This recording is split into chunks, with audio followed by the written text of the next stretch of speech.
ಇವತ್ತು ನನಗೆ ಬಸವಪರ ಮಠಾಧಿಪತಿಗಳು ಮತ್ತು ಬಸವ ಕಲ್ಯಾಣ ಸಮಸ್ತ ಬಸವಪರ ಸಂಘಟನೆಗಳ ಒಕ್ಕೂಟದವರು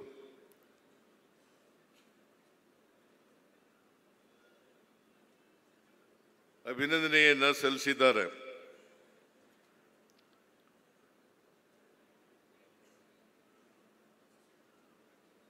ಕಾರಣ ಯಾಕಪ್ಪ ಅಂತಂದ್ರೆ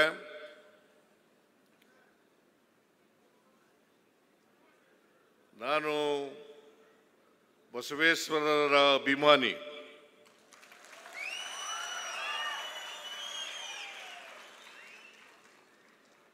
ಅವರ ತತ್ವ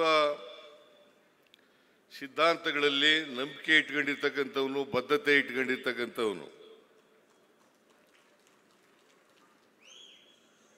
ಆ ಕಾರಣಕ್ಕೋಸ್ಕರ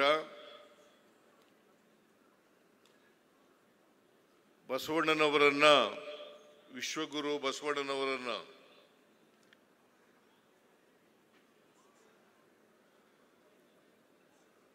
ಸಾಂಸ್ಕೃತಿಕ ನಾಯಕ ಅಂತೇಳಿ ನಮ್ಮ ಸರ್ಕಾರ ನಾಮಕರಣವನ್ನು ಮಾಡಿದೆ.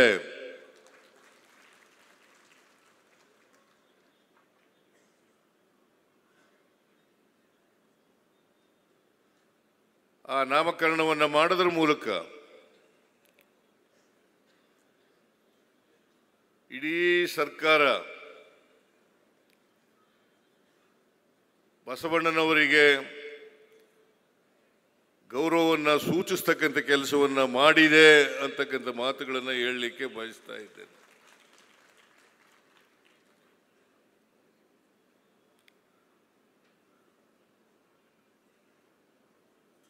ಬಸವಣ್ಣವರ ಮತ್ತು ಅವರ ಎಲ್ಲ ಶರಣರ ತತ್ವಗಳು ಎಂದೆಂದಿಗೂ ಪ್ರಸ್ತುತ.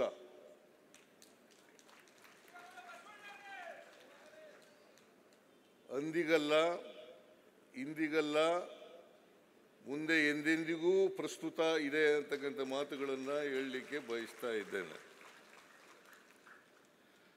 ಅದರಲ್ಲೂ ನಮ್ಮ ಸಮಾಜದಲ್ಲಿ ಎಲ್ಲಿವರೆಗೆ ಜಾತಿ ವ್ಯವಸ್ಥೆ ಇರ್ತದೆ,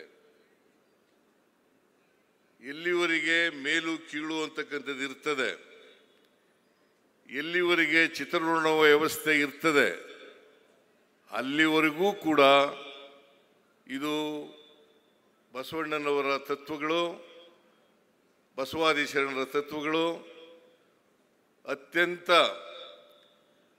ಪ್ರಸ್ತುತ ಅಂತಕ್ಕಂಥ ಮಾತುಗಳನ್ನು ಹೇಳಲಿಕ್ಕೆ ಬಯಸ್ತಾ ಇದ್ದೇನೆ.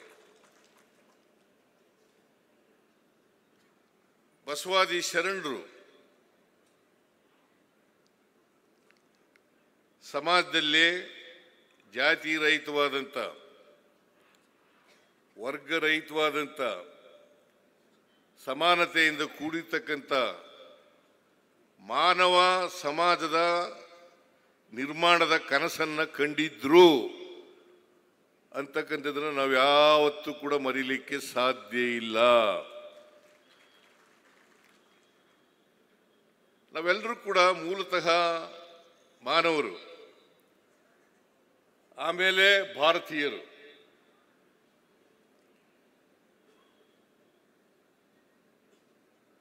ನಾವೆಲ್ಲರೂ ಕೂಡ ಸಮಾಜದಲ್ಲಿ ಮಾನವರಂತೆ ಬದುಕ್ತಕ್ಕಂಥ ವ್ಯವಸ್ಥೆ ನಿರ್ಮಾಣ ಮಾಡಬೇಕು. ನಮ್ಮಲ್ಲಿ ಯಾವುದೇ ಭಿನ್ನಾಭಿಪ್ರಾಯಗಳಿರಬಾರದು, ಯಾವುದೇ ತಾರತಮ್ಯಗಳಿರಬಾರದು, ಯಾವುದೇ ಅಸಮಾನತೆಗಳು ಇರಬಾರದು. ಅಸಮಾನತೆಯನ್ನು ತೊಡೆದಾಕ್ತಕ್ಕಂಥ, ತಾರತಮ್ಯಗಳನ್ನು ತೊಡೆದಾಕ್ತಕ್ಕಂಥ ಮಾನವ ಸಮಾಜ ನಿರ್ಮಾಣ ಮಾಡ್ತಕ್ಕಂಥದ್ದೇ ಬಸವಾದಿ ಶರಣರ ಮುಖ್ಯ ಗುರಿಯಾಗಿತ್ತು ಅಂತಕ್ಕಂಥದ್ದನ್ನು ಇವತ್ತು ನಾವು ಮರೀಲಿಕ್ಕೆ ಸಾಧ್ಯ ಇಲ್ಲ. ನಾನು ಬಹುಶಃ ಕಾನೂನು ವಿದ್ಯಾರ್ಥಿ ಎಂದಿನಿಂದ ಆಗಿನಿಂದ ಇವತ್ತಿನವರೆಗೆ ಕಾನೂನಿನ ವಿದ್ಯಾರ್ಥಿ ಆಗಿದ್ದರಿಂದ ಇವತ್ತಿನವರೆಗೆ ಬಸವಾದಿ ಶರಣರ ಅನುಯಾಯಿ.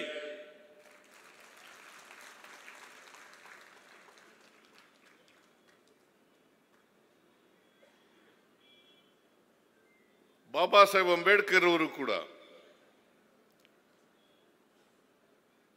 ನಮ್ಮ ಸಂವಿಧಾನದಲ್ಲಿ ಪ್ರಿಯಾಂಬಲ್ನಲ್ಲಿ ಬಸವಾದಿ ಶರಣರು ಹೇಳಿದಂಥ ವಿಚಾರಗಳನ್ನೇ ಅಳವಡಿಸಿದ್ದಾರೆ.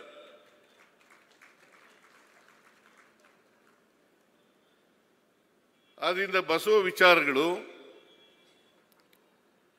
ಸಂವಿಧಾನದ ವಿಚಾರಗಳು ಹೆಚ್ಚು ಕಡಿಮೆ ಒಂದೇ ಆಗಿದ್ದಾವೆ ಅಂತಕ್ಕಂಥ ಮಾತುಗಳನ್ನು ನಾವು ಮರೀಲಿಕ್ಕೆ ಸಾಧ್ಯ ಇಲ್ಲ. ಅದಕ್ಕೋಸ್ಕರನೇ ನಮ್ಮ ಸರ್ಕಾರ ಹೇಗೆ ಬಸವಣ್ಣನವರನ್ನು ಸಾಂಸ್ಕೃತಿಕ ನಾಯಕ ಅಂತೇಳಿ ಕರೆದೋ ಅದೇ ರೀತಿಯಾಗಿ ಬಾಬಾ ಸಾಹೇಬ್ ಅಂಬೇಡ್ಕರ್ ಅವರು ರಚನೆ ಮಾಡಿರ್ತಕ್ಕಂಥ ಸಂವಿಧಾನದ ಪೀಠಿಕೆ ಎಲ್ಲರಿಗೂ ಗೊತ್ತಾಗಬೇಕು. ಅದಕ್ಕೋಸ್ಕರ ಶಾಲಾ ಮತ್ತು ಕಾಲೇಜುಗಳಲ್ಲಿ, ಗ್ರಾಂಟೆಡ್ ಇನ್ಸ್ಟಿಟ್ಯೂಷನ್ಗಳಲ್ಲಿ ಎಲ್ಲ ಕಡೆ ಸಂವಿಧಾನದ ಪೀಠಿಕೆಯನ್ನು ಓದಿಸ್ತಕ್ಕಂಥ ಕೆಲಸವನ್ನು ಮಾಡ್ತಾ ಇದ್ದೀವಿ.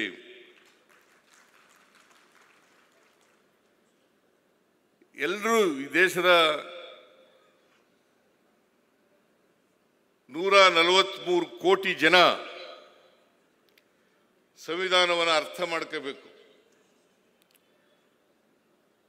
ಸಂವಿಧಾನದಲ್ಲಿ ಸ್ವಾತಂತ್ರ್ಯ, ಸಮಾನತೆ, ಭ್ರಾತೃತ್ವ, ಬಸವಣ್ಣನವರು ಹೇಳಿದ್ರಲ್ಲ, ಮಾನವ ಸಮಾಜ ನಿರ್ಮಾಣ ಆಗಬೇಕು ಅಂತೇಳಿ, ಜಾತಿ ರಹಿತವಾದಂಥ, ವರ್ಗರಹಿತವಾದಂಥ ಸಮಾಜ ನಿರ್ಮಾಣ ಆಗಬೇಕು. ಅದು ಸಾಧ್ಯ ಆಗಬೇಕಾದ್ರೆ ಬಸವಣ್ಣನವರು ನಡೆದಂಥ ದಾರಿನಲ್ಲಿ ನಾವು ನಡೀತಕ್ಕಂಥ ಪ್ರಯತ್ನವನ್ನು ಮಾಡಬೇಕು. ಬಸವಾದಿ ಶರಣರು ನುಡಿದಂತೆ ನಡೆದರು, ನುಡಿದಂತೆ ನಡೆದರು. ನಾವು ಕೂಡ ನುಡಿದಂತೆ ನಡೀತಕ್ಕಂಥ ಪ್ರಯತ್ನವನ್ನು ಮಾಡಬೇಕು. ನುಡಿದಂತೆ ನಡೆಯುವ ಪ್ರಯತ್ನವನ್ನು ಮಾಡಬೇಕು.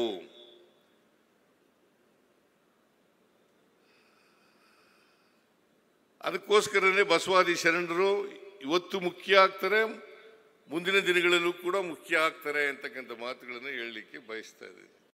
ನಡೀತಕ್ಕಂಥ ಪ್ರಯತ್ನವನ್ನ ಮಾಡಬೇಕು. ನುಡಿದಂತೆ ನಡೆಯುವ ಪ್ರಯತ್ನವನ್ನ ಮಾಡಬೇಕು.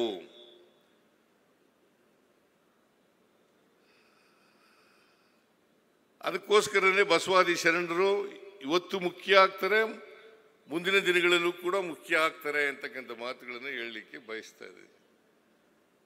ನಾವು ಬಸವಣ್ಣವರ ಹೆಸರು ಹೇಳ್ತಕ್ಕಂಥ ಜನ, ಬಸವಾದಿ ಶರಣರ ಅನುಯಾಯಿಗಳು ಅಂತ ಹೇಳ್ತಕ್ಕಂಥ ಜನ ಮೊದಲು ಮಾಡಬೇಕಾಗಿರ್ತಕ್ಕಂಥ ಕೆಲಸ ನುಡಿದಂತೆ ನಡೀತಕ್ಕಂಥ ಪ್ರಯತ್ನವನ್ನ ಮಾಡಬೇಕು. ಅದು ಮಾಡಿದಾಗ ಮಾತ್ರ ನಾವು ಬಸವಾದಿ ಶರಣರ ಹೆಸರು ಹೇಳಲಿಕ್ಕೆ ಅರ್ಹರಾಗ್ತೇವೆ ಅಂತಕ್ಕಂಥ ಮಾತುಗಳನ್ನು ಹೇಳಲಿಕ್ಕೆ ಬಯಸ್ತಾ ಇದ್ದೇನೆ. ಇಲ್ಲದೆ ಹೋದರೆ ನಾವು ಅರ್ಹರಾಗಲ್ಲ. ಇದನ್ನ ಸಮಾಜ ಮಾಡಬೇಕಾಗಿರ್ತಕ್ಕಂಥದ್ದು.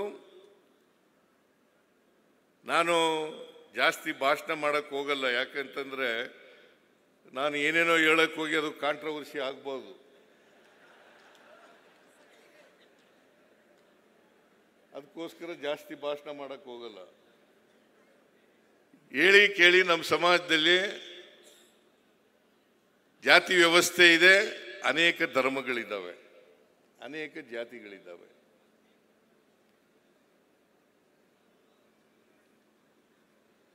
ನಾನು ಒಂದು ಮಾತನ್ನ ಈ ಸಂದರ್ಭದಲ್ಲಿ ಹೇಳಲಿಕ್ಕೆ ಬಯಸ್ತಾ ಇದ್ದೇನೆ. ನಾವೆಲ್ಲರೂ ಶೂದ್ರರು.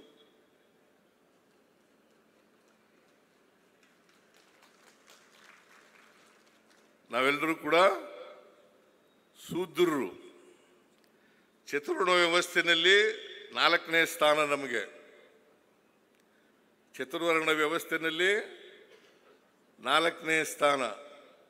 ಬ್ರಾಹ್ಮಣರು ಮೇಲ್ಗಡೆ, ವೈಶ್ಯರು 2ನೇವರು, ಕ್ಷತ್ರಿಯರು, ಶೂದ್ರರು, ಈಗ ಪಂಚಮರು ಅಂತ ಬಿಡ ಆಗ್ಬಿಟ್ಟಿದೆ. ನಾವೆಲ್ಲ ಒಂದೇ. ಯಾವುದೇ ಜಾತಿ ಹೇಳ್ಕೊಂಡ್ರು ಕೂಡ ನಾವೆಲ್ಲ ಒಂದೇ. ಅದಕ್ಕೋಸ್ಕರ ಬಾಬಾ ಸಾಹೇಬ್ ಅಂಬೇಡ್ಕರ್ ಅವರು ಒಂದು ಮಾತನ್ನ ಹೇಳ್ತಾರೆ. ಯಾವಾಗ ಅಂತಂದ್ರೆ 1949 ನವೆಂಬರ್ 25ನೇ ತಾರೀಕು. 1949 ನವೆಂಬರ್ 25ನೇ ತಾರೀಕು ನಮ್ಮ ಸಂವಿಧಾನ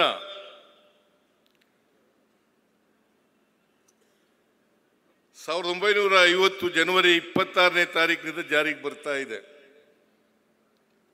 ಅಂದು ನಾವು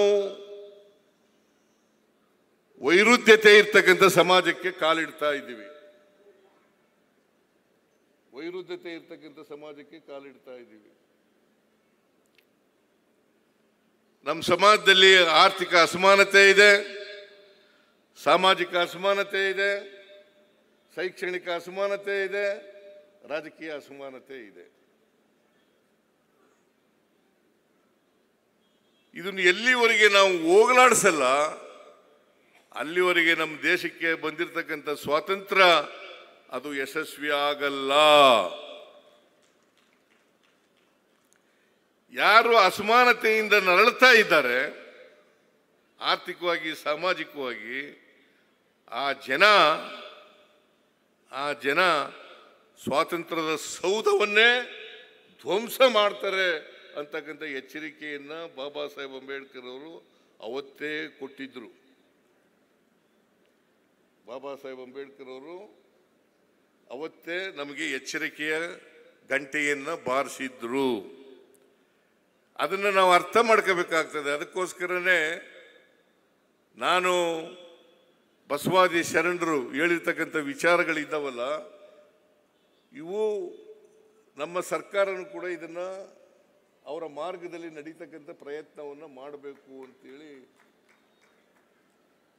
ನಾನು ತೀರ್ಮಾನ ಮಾಡಿ, ನಾನು ಮುಖ್ಯಮಂತ್ರಿ ಆದದ್ದು 2013 ಮೇ 13ನೇ ತಾರೀಕು.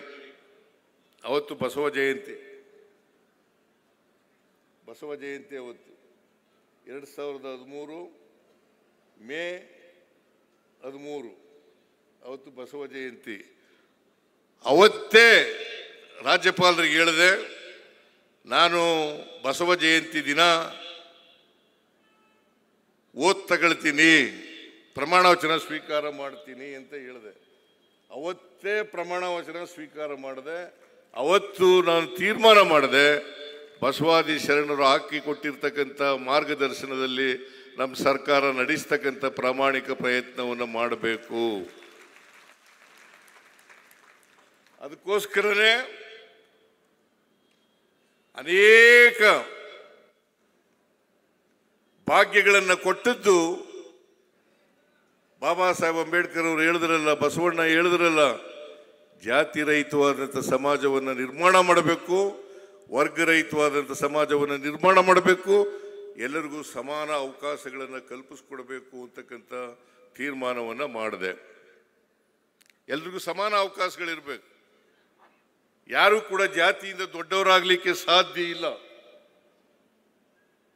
ಜಾತಿಯಿಂದ ಬುದ್ಧಿವಂತರಾಗಲಿಕ್ಕೆ ಸಾಧ್ಯ ಇಲ್ಲ.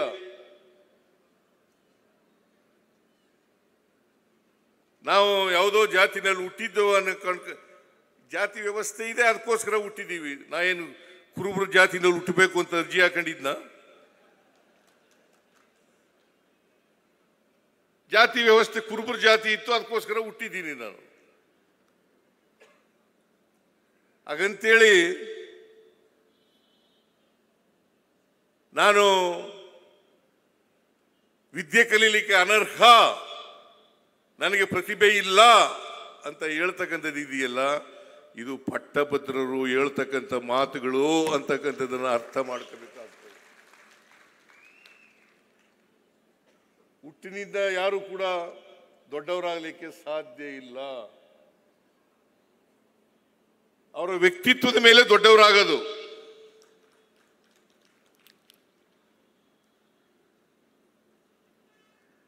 ಜ್ಞಾನ ಇದೆಯಲ್ಲ, ಯಾರಪ್ಪನ ಮನೆ ಸೊತ್ತಲ್ಲ. ಹಾಗಿದ್ರೆ ವಾಲ್ಮೀಕಿ ರಾಮಾಯಣ ಬರೆಯಕ್ಕಾಗ್ತಿತ್ತ? ವಾಲ್ಮೀಕಿ ಹುಟ್ಟಿದ್ದು ಯಾವ ಜಾತಿನಲ್ಲಿ? ವಾಲ್ಮೀಕಿ ಜಾತಿನಲ್ಲಿ ಹುಟ್ಟಿದ್ದು, ಬೇಡರ ಜಾತಿನಲ್ಲಿ. ಮಹಾಭಾರತ ಬರೆಯಕ್ಕಾಗ್ತಿತ್ತ?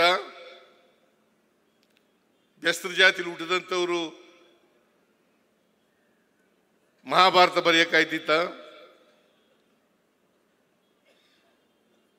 ದಲಿತ ಜಾತಿಯಲ್ಲಿ ಹುಟ್ಟಿದಂಥವರು ಸಂವಿಧಾನ ಬರೀಲಿಕ್ಕೆ ಸಾಧ್ಯ ಆಗ್ತಿತ್ತ? ಆದ್ರಿಂದ ನಾವು ತಿಳ್ಕೋಬೇಕಾಗಿರ್ತಕ್ಕಂಥದ್ದು, ಜ್ಞಾನ ಯಾರ ಸೊತ್ತು ಅಲ್ಲ, ಅವಕಾಶಗಳು ಸಿಕ್ಕಬೇಕು ಅಷ್ಟೇ.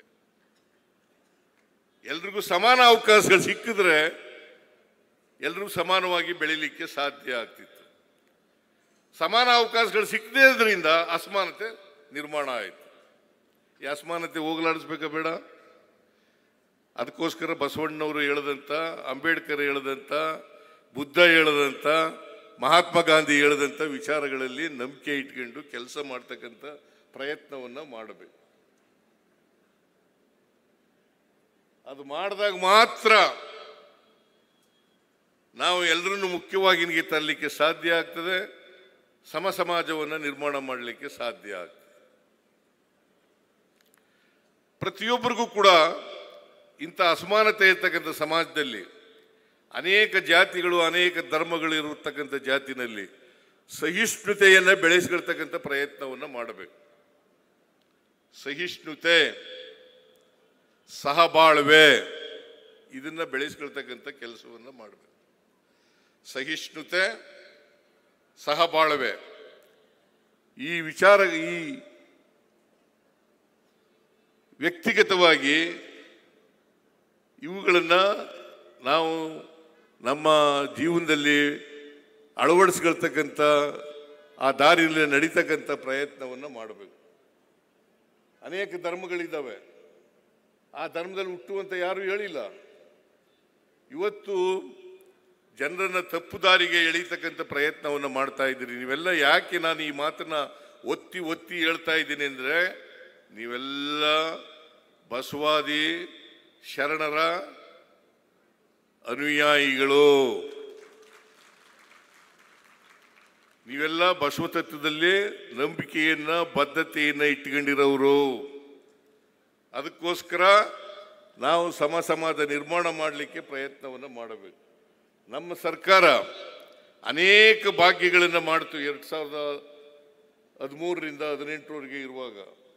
ಆಮೇಲೆ ಮತ್ತೆ 2023ರಲ್ಲಿ ನಾನು ಮುಖ್ಯಮಂತ್ರಿ ಆದ ಮೇಲೆ ಮತ್ತೆ ಅನೇಕ ಗ್ಯಾರಂಟಿ ಯೋಜನೆಗಳನ್ನು ಜಾರಿಗೆ ತರ್ತಕ್ಕಂಥ ಪ್ರಯತ್ನವನ್ನು ಮಾಡೋದು. ಗ್ಯಾರಂಟಿ ಯೋಜನೆಗಳಲ್ಲಿ ಯಾಕೆ ಮಾಡೋದು ಅಂತಂದ್ರೆ, ಅಸಮಾನತೆಯನ್ನು ತೊಡೆದಾಕಬೇಕು, ಅಸಮಾನತೆಯನ್ನು ನಿರ್ಮೂಲನೆ ಮಾಡಬೇಕು. ಆಗ ಮಾತ್ರ ಸಮ ಸಮಾಜ ನಿರ್ಮಾಣ ಮಾಡಲಿಕ್ಕೆ ಸಾಧ್ಯ ಆಗ್ತದೆ. ಬಹಳ ಜನ ಹೇಳ್ತಾರೆ, ಮುಂದುವರೆದ ಜಾತಿಗಳು, ಲೋಹಿಯಾ ಅವರು ಹೇಳ್ತಾ ಇದ್ರು, ಮುಂದುವರೆದ ಜಾತಿಗಳು, BR ಪಾಟೀಲ್ ಇವನು ಸಮಾಜವಾದಿ, ನಮ್ಮ ಲೋಹಿಯಾವಾದಿ. ಮುಂದುವರೆದ ಜಾತಿಗಳು ಜಾತಿ ಸಮಾವೇಶಗಳನ್ನು ಮಾಡಿದ್ರೆ ಅದು ಜಾತಿ ಮಾಡಿದಾಗ ಆಗ್ತದೆ. ಹಿಂದುಳಿದ ಜಾತಿಗಳು ಸಮಾವೇಶಗಳನ್ನು ಮಾಡಿದ್ರೆ ಅದು ಜಾತಿ ಸಮಾವೇಶ ಆಗಲ್ಲ. ಸಮಾನತೆಯ ಸಮಾವೇಶ ಆಗ್ತದೆ ಅಂತಕ್ಕಂಥ ಮಾತುಗಳನ್ನು ಭಾಳ ಸ್ಪಷ್ಟವಾಗಿ ಹೇಳಿದ್ದಾರೆ. ಅದಕ್ಕೋಸ್ಕರವಾಗಿ ನಾವೆಲ್ಲರೂ ಕೂಡ ಜಾತಿ ಸಂಘಟನೆಗಳ ಮೂಲಕ ಗುರಿ ಏನಪ್ಪ ಇರಬೇಕು ಅಂತಂದರೆ, ನಾವು ಒಂದೇ ಸಮಾಜವಾಗಿ ನಿರ್ಮಾಣ ಮಾಡ್ತಕ್ಕಂಥದ್ದು, ಮಾನವ ಸಮಾಜ ನಿರ್ಮಾಣ ಮಾಡ್ತಕ್ಕಂಥದ್ದು, ಮಾನವ ಧರ್ಮ ನಿರ್ಮಾಣ ಮಾಡ್ತಕ್ಕಂಥ ಕೆಲಸವನ್ನು ಮಾಡಬೇಕು. ಅದನ್ನು ಮಾಡಿದ್ರೆ ಮಾತ್ರ ಸಮಾಜವನ್ನು ನಿರ್ಮಾಣ ಮಾಡಲಿಕ್ಕೆ ಎಲ್ಲರೂ ಮುಖ್ಯವಾಗಿ ತರಲಿಕ್ಕಂಥ ಅನೇಕ ಕೆಲಸಗಳನ್ನು ನಾವು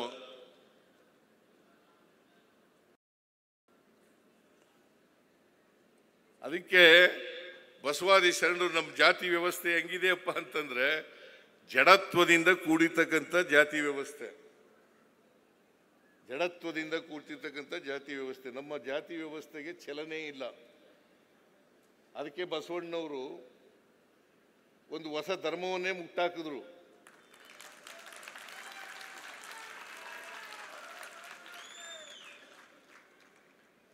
ಚಲನೆ ಇರ್ತಕ್ಕಂಥ ಸಮಾಜ ಆಗಬೇಕು. ಯಾವಾಗ ಚಲನೆ ಬರ್ತದೆ ಅಂತಂದರೆ, ಆರ್ಥಿಕವಾಗಿ ಸಾಮಾಜಿಕವಾಗಿ ಶಕ್ತಿ ಎಲ್ರಿಗೂ ಬಂದಾಗ ಮಾತ್ರ ಚಲನೆ ಸಿಕ್ಕಲಿಕ್ಕೆ ಸಾಧ್ಯ ಆಗ್ತದೆ. ಇಲ್ಲದವರೆ ಜಡತ್ವ ಇರ್ತಕ್ಕಂಥ ಸಮಾಜ ಇರ್ತದೆ. ಅದಕ್ಕೋಸ್ಕರ ಆರ್ಥಿಕ ಸಾಮಾಜಿಕ ಶಕ್ತಿಯನ್ನು ಎಲ್ಲರಿಗೂ ತುಂಬಬೇಕು ಅನ್ನೋ ಕಾರಣಕ್ಕೋಸ್ಕರನೇ ನಮ್ಮ ಸರ್ಕಾರ ಅನೇಕ ಗ್ಯಾರಂಟಿ ಯೋಜನೆಗಳನ್ನು ಜಾರಿಗೆ ತಂದಿರ್ತಕ್ಕಂಥದ್ದು. ಸಮಾಜದಲ್ಲಿ ಆರ್ಥಿಕವಾಗಿ ಸಾಮಾಜಿಕವಾಗಿ ಶಕ್ತಿ ಬರಬೇಕು. ಆ ಶಕ್ತಿ ಬಂದಾಗ ಚಲನೆ ಸಿಗ್ತದೆ.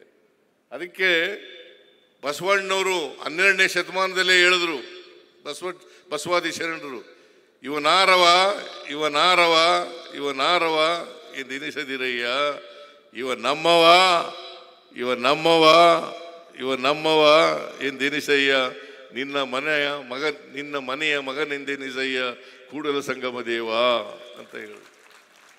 ಇದು ಹೇಳಿ ಎಷ್ಟು ವರ್ಷ ಆಯಿತು? 12ನೇ ಶತಮಾನದಲ್ಲಿ ಸುಮಾರು 850 ವರ್ಷಗಳು ಆದರೂ ಕೂಡ ಜಾತಿ ವ್ಯವಸ್ಥೆ ಹಂಗೇ ಇದೆ. ಅದಕ್ಕೆ ನಾನು ಎಲ್ಲ ಅನೇಕ ಸಮಾರಂಭಗಳಲ್ಲಿ ಹೇಳಿದ್ದೇನೆ ನನ್ನ ಅನುಭವದ ಮಾತು.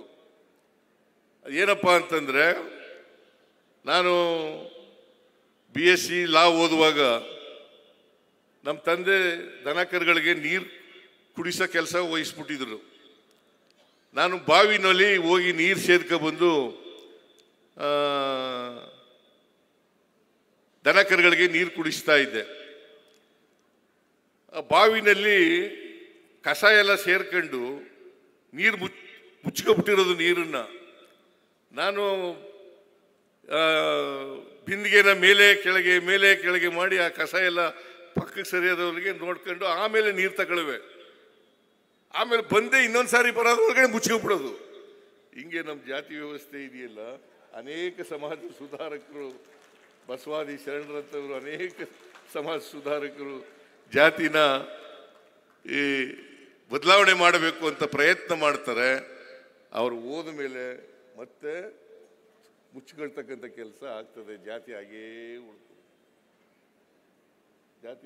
ಉಳ್ಕೊಬಿಡ್ತದೆ. ಅದಕ್ಕೋಸ್ಕರ ನಾವೆಲ್ಲರೂ ಕೂಡ ಪ್ರಯತ್ನ ಮಾಡಬೇಕಾಗಿರ್ತದೆ. ಬದಲಾವಣೆ ಆಗಬೇಕಲ್ಲ, ಸಮಾಜ ಬದಲಾವಣೆ ಆಗಬೇಕಲ್ಲ.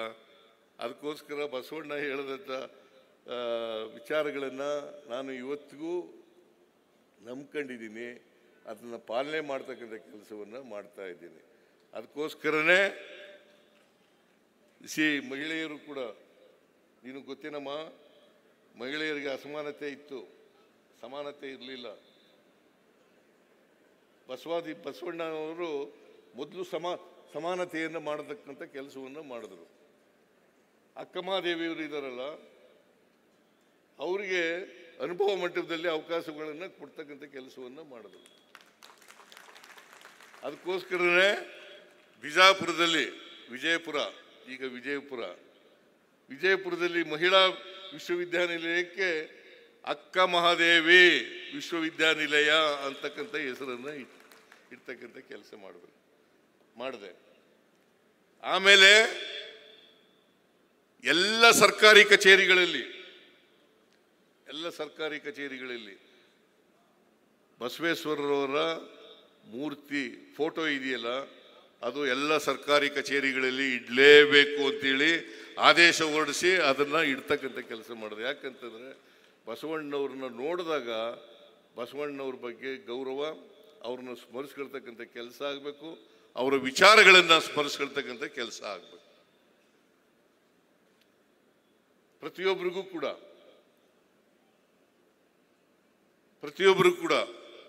ವಿದ್ಯಾವಂತರು, ವಿಶೇಷವಾಗಿ ವಿದ್ಯಾವಂತರು, ಸರ್ಕಾರಿ ಸೇವೆಯಲ್ಲಿರ್ತಕ್ಕಂಥ ಅವರು ಎಲ್ಲ ಓದಿರ್ತಕ್ಕಂಥ ಜನ, ಅವರು ಸ್ಮರಿಸ್ಕೊಳ್ತಕ್ಕಂಥ ಕೆಲಸವನ್ನು ಮಾಡಬೇಕು. ಆಮೇಲೆ ಸಾಂಸ್ಕೃತಿಕ ನಾಯಕ ಅಂತ ಕೆಲಸ ಮಾಡಿದೆ. ಗೋರುಚ ಅವರು ಇಲ್ಲೇ ಕೂತಿದ್ದಾರೆ.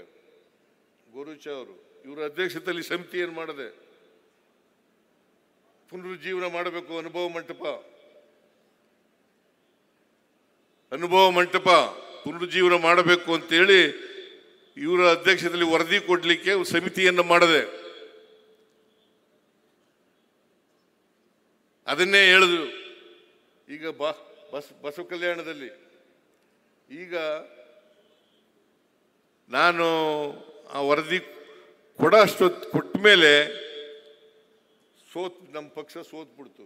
ನಾನು ಮುಖ್ಯಮಂತ್ರಿ ಸ್ಥಾನದಿಂದ ಕೆಳಗಿಳಿಬೇಕಂತ ಪರಿಸ್ಥಿತಿ ಬಂತು. ಬಟ್ ಈಗಲೂ ಕೂಡ ಕುಂಠಿತ ನಡೆದಿದೆ. ಮುಂದಿನ ವರ್ಷದೊಳಗಡೆ ಅನುಭವ ಮಂಟಪವನ್ನು ಸಂಪೂರ್ಣಗೊಳಿಸ್ತಕ್ಕಂಥ ಕೆಲಸವನ್ನು ಮಾಡ್ತೇವೆ.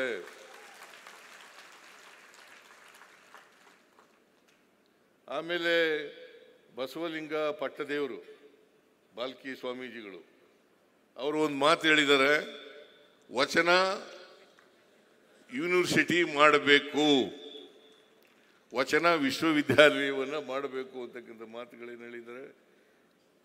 ಅದನ್ನು ಮುಂದಿನ ವರ್ಷದಿಂದ ಮಾಡೋಣ ಸ್ವಾಮೀಜಿ.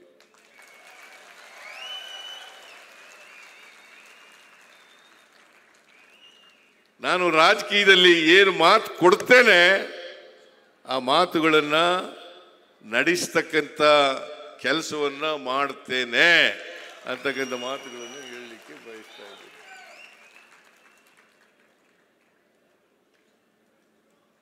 ಇಷ್ಟನ್ನು ಹೇಳಿ ಇವತ್ತು ನನಗೆ ನಿಮ್ಮೆಲ್ಲರ ಸಮ್ಮುಖದಲ್ಲಿ ಮಠಾಧಿಪತಿಗಳು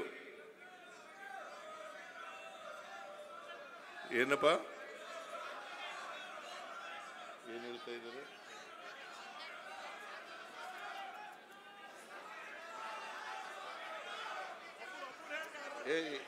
ಏನು ಹೇಳ್ತಾ ಇದ್ದಾರೆ, ಮಧ್ಯ ಹಾಗೆ ಮಾತಾಡಬಾರ್ದು. ಏನು ಹೇಳ್ತಾ ಇದ್ದೀರಿ ಅರ್ಥ ಆಗ್ತಾ ಇಲ್ಲ. ಮೆಟ್ರೋ ಮೆಟ್ರೋ ಹೌದಾ? ಮೆಟ್ರೋಕ್ಕೆ ಬಸವಣ್ಣವ್ರ ಹೆಸರು ಇಡಬೇಕು ಅಂತೇಳಿ ಅವರೆಲ್ಲ ಅರಿಕೆ ಮಾಡ್ಕೋತಾ ಇದ್ದಾರೆ ಸಾಹೇಬ್ರೆ. ಹೌದಾ? ಈಗ ಹೌದಾ? ಕೂತ್ಕೊಳ್ಳಿ ಪ್ಲೀಸ್. ಹಾ, ಮೆಟ್ರೋ ಯೋಜನೆ ಇದೆಯಲ್ಲ, ನಾವು ಮತ್ತು ಕೇಂದ್ರ ಸರ್ಕಾರ ಎರಡೂ ಸೇರಿ ಮಾಡ್ತಕ್ಕಂಥದ್ದು. ಕೇಂದ್ರ ಸರ್ಕಾರ ಮತ್ತು ರಾಜ್ಯ ಸರ್ಕಾರ ಎರಡೂ ಸೇರಿ ಮಾಡೋದು. ನಮ್ಮ ಪಾಲು ಜಾಸ್ತಿ ಇರ್ಬೋದು. ಮೆಟ್ರೋ ಸ್ಟೇಷನ್ ಮಾಡಲಿಕ್ಕೆ, ಮೆಟ್ರೋ ಯೋಜನೆ ಮಾಡಲಿಕ್ಕೆ ನಮ್ಮ ಪಾಲು ಜಾಸ್ತಿ ಇದೆ, 87% ಇದೆ. 13% ಕೇಂದ್ರ ಸರ್ಕಾರದಿದೆ. ಆದರೂ ಕೂಡ ಕೇಂದ್ರ ಸರ್ಕಾರ ಒಪ್ಪಿಗೆ ಇಲ್ಲದೇ ನಾವೇನು ಮಾಡೋಂಗಿಲ್ಲ. ನಾನು ಕೇಂದ್ರ ಸರ್ಕಾರಕ್ಕೆ ಈ ವಿಚಾರನ ಅವ್ರ ಮುಂದೆ ಇಡ್ತಕ್ಕಂಥ ಕೆಲಸವನ್ನು ಮಾಡ್ತೇನೆ.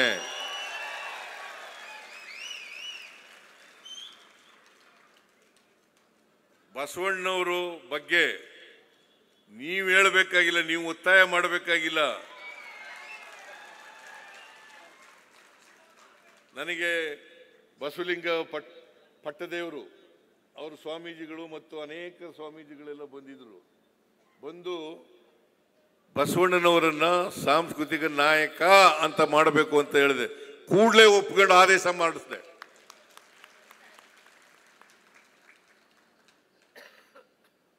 ಅದರಿಂದ ನಮ್ಮದೇ ಸರ್ಕಾರದಿಂದ ಪ್ರಾಜೆಕ್ಟ್ ಮಾಡಿದ್ರೆ ಅದು ಈಗಲೇ ಒಪ್ಪಿಗೆ ಕೊಟ್ಬಿಡ್ತಿದ್ದೆ.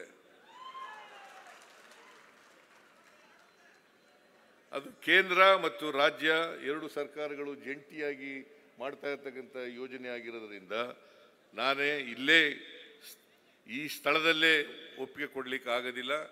ಕೇಂದ್ರ ಸರ್ಕಾರಕ್ಕೆ ಬರೆದು ಅವರ ಒಪ್ಪಿಗೆಯನ್ನು ಕೂಡ ಪಡ್ಕೋಬೇಕಾಗ್ತದೆ. ಆದ್ದರಿಂದ ನೀವು ಹೇಳಿದಂಥ ವಿಚಾರ ಇದೆಯಲ್ಲ, ಇದ್ರ ಬಗ್ಗೆ ನಮ್ಮ ಸರ್ಕಾರ ಗಮನ ಹರಿಸ್ತದೆ ಅಂತಕ್ಕಂಥ ಮಾತುಗಳನ್ನು ಹೇಳಿ ಇವತ್ತು ಎಲ್ಲ ನಿಮ್ಮ ಸಮ್ಮುಖದಲ್ಲಿ ಸ್ವಾಮೀಜಿಗಳು, ಬಸವ ಪರ ಸ್ವಾಮೀಜಿಗಳು ಅಲ್ಲ, ಬಸವ ಪರ ಸ್ವಾಮೀಜಿಗಳು ನೀವೆಲ್ಲ ನನಗೆ ಅಭಿನಂದನೆಯನ್ನು ಸಲ್ಲಿಸಿದ್ದೀರಿ. ಅದಕ್ಕೋಸ್ಕರ ನಿಮ್ಮೆಲ್ಲರಿಗೂ ಕೂಡ ಶರಣಾರ್ಥಿಗಳು ಅಂತಕ್ಕಂಥ ಮಾತುಗಳನ್ನು ಹೇಳಿದ್ದು.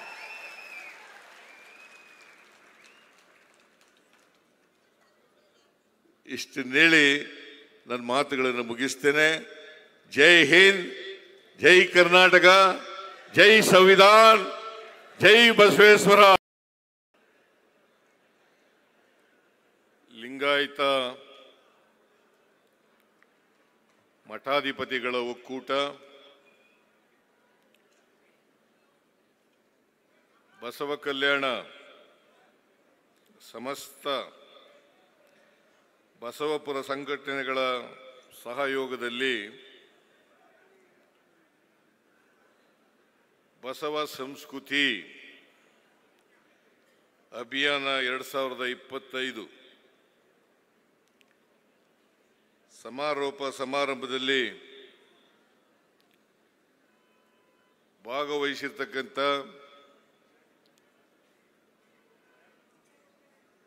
ಪರಮ ಪೂಜ್ಯ ಬಸವಪರ ಮಠಾಧಿಪತಿಗಳಲ್ಲಿ ನಮಸ್ಕರಿಸಿ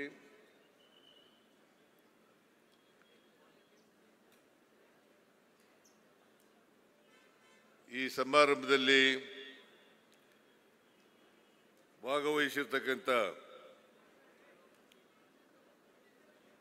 ನಮ್ಮ ಸಚಿವ ಸಂಪುಟದ ಎಲ್ಲ ಸಹೋದ್ಯೋಗಿ ಸಚಿವರೇ, ಶಾಸಕ ಮಿತ್ರರೇ, ಮಾಜಿ ಶಾಸಕರೇ, ಇತರೆ ಆಹ್ವಾನಿತ ಗಣ್ಯರೇ,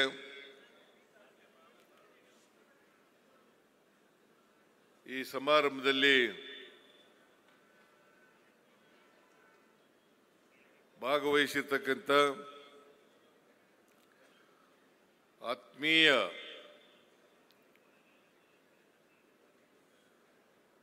ಎಲ್ಲ ಬಸವ ಅಭಿಮಾನಿಗಳೇ, ಸ್ನೇಹಿತರೇ,